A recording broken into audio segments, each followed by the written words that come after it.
Singers গিল্ডের সঙ্গীত শিল্পীবৃন্দকে।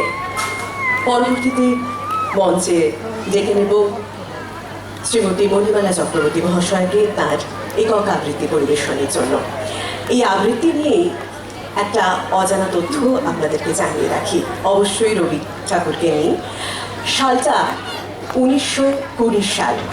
গোটা দেশ যাকে আমরা মহাত্মা বা মহাত্মা গান্ধী বলে জানি, সেই মহাত্মা শব্দটি যার মুখ থেকে প্রথম বেরিয়ে এসেছিল তিনি আর কেউ নন, তিনি আমাদের প্রাণীর ঠাকুর রবি ঠাকুর। সালটা 1920। গুজরাটে ঠিক হয়েছিল এক উদ্যান সম্মেলন হবে এবং সেই উদ্যান সম্মেলনে রবি ঠাকুরকে আমন্ত্রণ জানানো হয়েছে। এখন এই উদ্যান সম্মেলনে প্রবেশ পত্র কিভাবে পাওয়া যাবে বা প্রবেশের সুযোগ, সেই যোগ্যতার মাপকাঠি কিভাবে হবে, মানে কারা কারা সেই উদ্যান সম্মেলনে সুযোগ পাবে। সেই সময় ঠিক হলো যে যাদের প্রচুর অর্থ রয়েছে, ধনসম্পত্তি রয়েছে, তারা সুযোগ পাবে, নাকি যাদের কাব্য রস বেশি, রবীন্দ্র সাহিত্য চর্চা বেশি, তারা সুযোগ পাবে।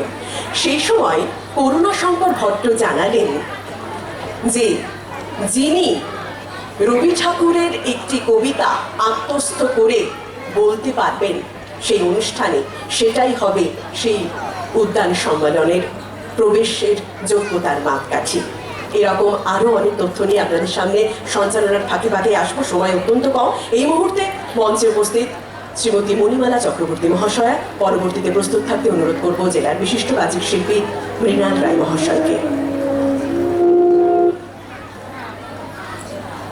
নমস্কার। উপস্থিত সবাইকে জানাই আমার আন্তরিক প্রীতি, শুভেচ্ছা ও ভালোবাসা। আমার নিবেদনে খেয়া কাব্যগ্রন্থের একটি কবিতা, কুয়ার ধারে।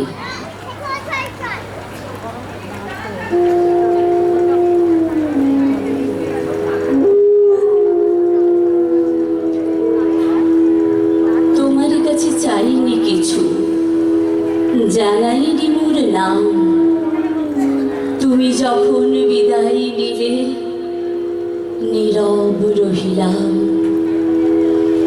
একলা ছিলেন কুয়ার ধারে, নিমের ছায়া তলে, কলস নিয়ে সবাই তখন পাড়ায় গেছে চলে।